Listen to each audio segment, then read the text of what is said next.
October 20th, alhamdulillah, now going on to 3 years, was the birthday of Yaqeen Institute for Islamic Research, was the official outward launch of Yaqeen Institute. And when we set out, and obviously there was a lot of work that went into Yaqeen before we actually launched the institute, when we set out to launch this institute, knowing that we would have a difficult time for the first couple of years just trying to explain what Yaqeen is. Some of you probably still don't know what it is, but inshallah ta'ala, we've done at least a better job of providing the resources about what it is now if you were to go online and to get a good understanding. And hopefully through this session, inshallah, you'll get a broader understanding of what we're trying to do also. We set out to study doubt. That was the very first thing. What causes Muslims themselves to leave faith or to not feel solidified enough in faith to meaningfully absorb it and practice it, as well as contribute through its lens. And the goal was to take people from doubt to contribution, and not just from doubt to belief, but doubt to contribution, doubt to belief to a place of contribution where they feel not just solidified in their faith, but again, they feel like it is enabling them to do great things for the world around them through the lens of Islam, as we all know. And because you can only give what you yourself have, if you don't have peace, you can't give peace. You need peace on the inside in order to be able to give it on the outside, or else it's very much so short-lived and not as substantive as it needs to be for the society around us. This is going to take a lot of deep research. And so the first survey that we actually launched was called the Doubt Survey, where we did the first analysis through 32 imams, chaplains, social workers, people that work hands-on with the Muslim community to identify the sources of doubt. And doubt in this sense is internal conflict, right, with the faith. How many of you know someone who has left Islam? Can I see some hands? If I ask, can you raise your hands again?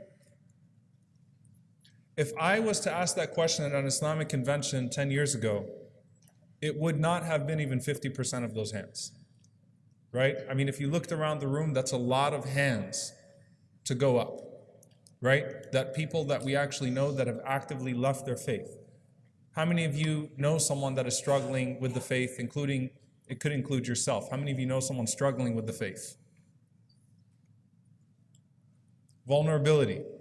So when you look at the Pew studies and you see 23% of American-born Muslims no longer even identify with Islam, that tells you something. But the statistics could be very telling.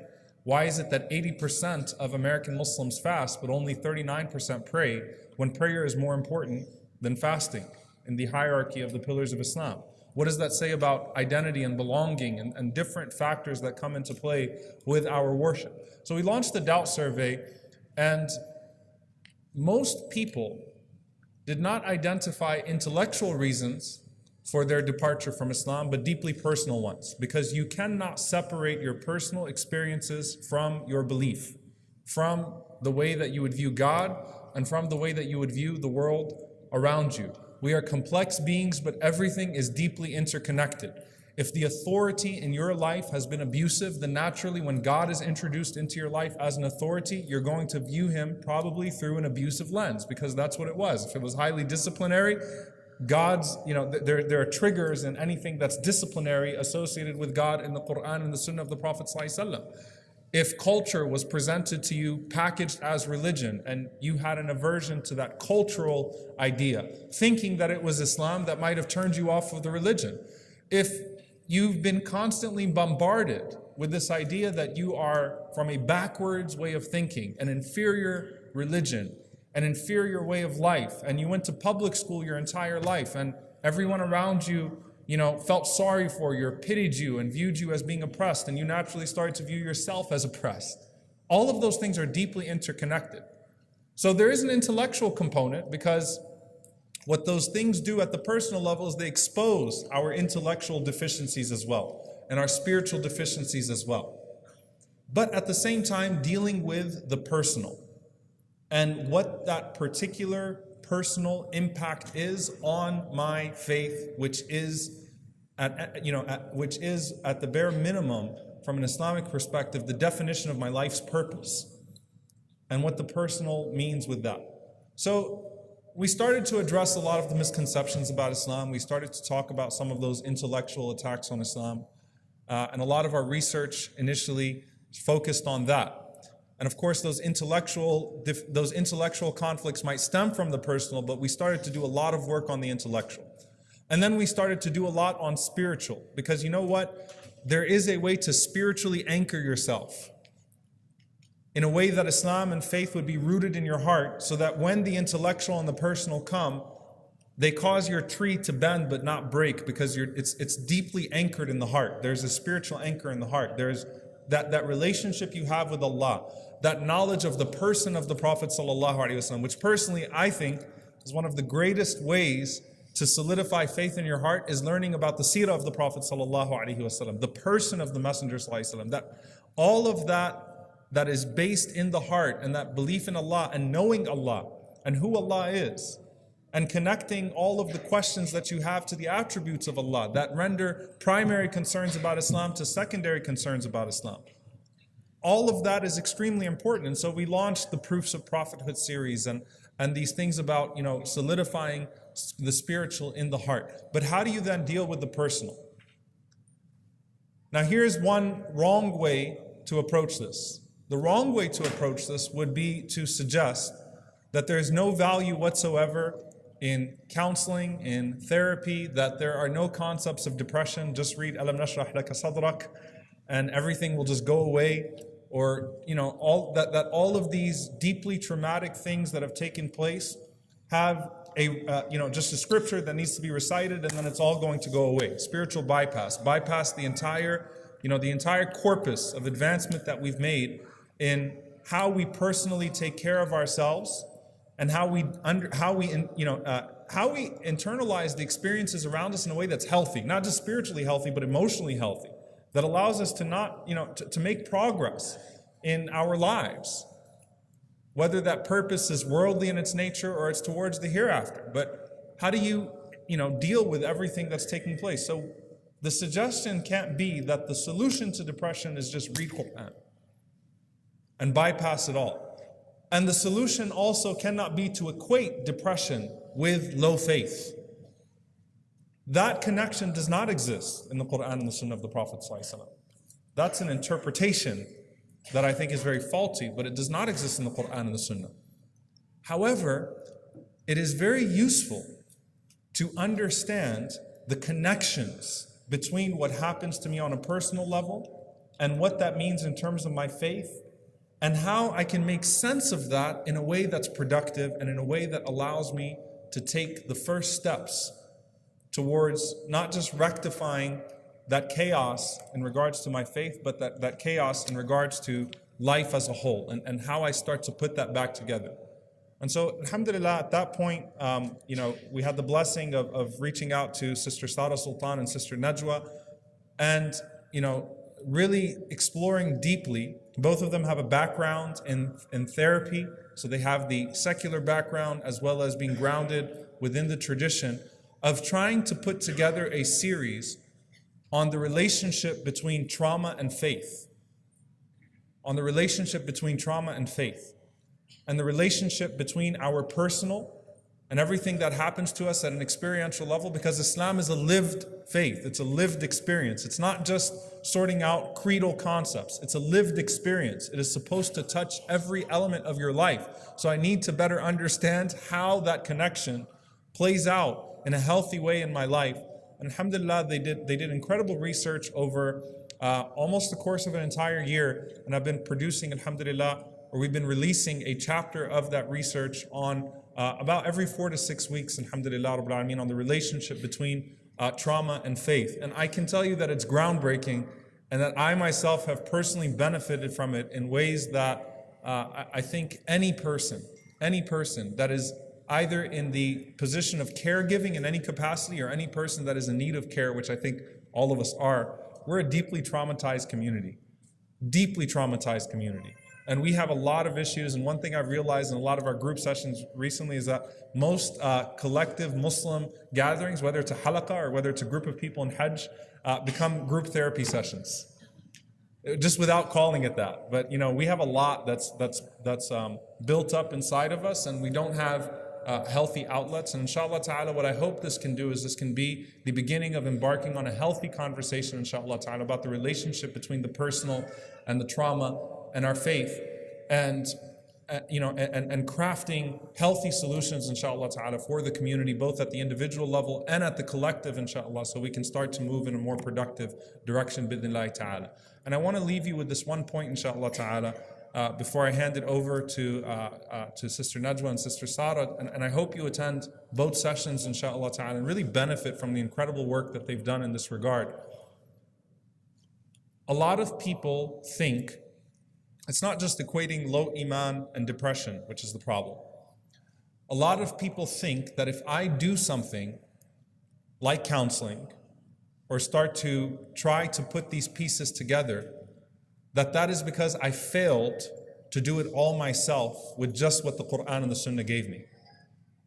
So it's like, why did, by doing that, by trying to get help, by trying to understand these things, it means that I couldn't put it together myself. Yeah, it was easy to recommend it to someone else when I saw them in a bad situation and say, hey, look, maybe you should get counseling, or maybe you should do this, or maybe that. But for me, myself, I'm going to be strong and do it all through the Qur'an and the Sunnah of the Prophet ﷺ, and I'm just going to understand it myself and put it all together myself. We are made up of so many different components as people. And if any of you have ever taken a tazkiyah class with me, you would have heard this statement. You cannot be disciplined in anything unless you're disciplined in everything. Cannot be disciplined in anything unless you're disciplined in everything. Eventually, the areas of your life that are not put together are going to bleed into the other areas. And they're going to have real impacts on those other areas of life. So I can't leave one area of my life in shambles and run to the area of my life that makes me feel better and just focus on that. And I come back to a statement from Abu Hazim, rahimahullah ta'ala, one of the tabi'een, who was asked by Suleiman ibn Abdul Malik, rahimahullah, who was the Khalifa. He said, why do we hate death so much? Why do we hate death as people? Why does death cause us the apprehension that it causes us? And he responded, he says, لِأَنَّكُمْ عَمَّرْتُمْ دُنْيَاكُمْ وَخَرَّبْتُمْ آخِرَتَكُمْ, because you have established yourself in life and you have ruined your hereafter. فَتَكْرَهُونَ الْخُرُوجِ مِنَ الْعُمْرَانِ إِلَى الْخَرَابِ. So you, naturally, a person hates to leave an area that they feel well established in to an area of uncertainty in a place that's in shambles. If you apply that methodology to the things that take place in our lives, then you'll also find it to be true. A lot of times if things are not put together in one area of life, I'm not going to try to fix that. I'm just going to continue to indulge disproportionately the area that makes me feel good about myself. The area where I feel fulfilled, and hope that I can continue to bleed into that and just focus on that. But that's not sustainable, and it's not healthy, and it's not Islamic. Islamically speaking, whatever you do for yourself to make yourself a more capable abd of Allah, a more capable slave of Allah, and a more capable khadim, a more capable servant to the people, is rewardable in and of itself. So all those notions of self-care and emotional health and taking a break, inshallah ta'ala, make things better for us in that regard. I will just continue on this note, and I'll just end with something which I think is very important about the Prophet ﷺ and who he is and what we can take as a lesson from him.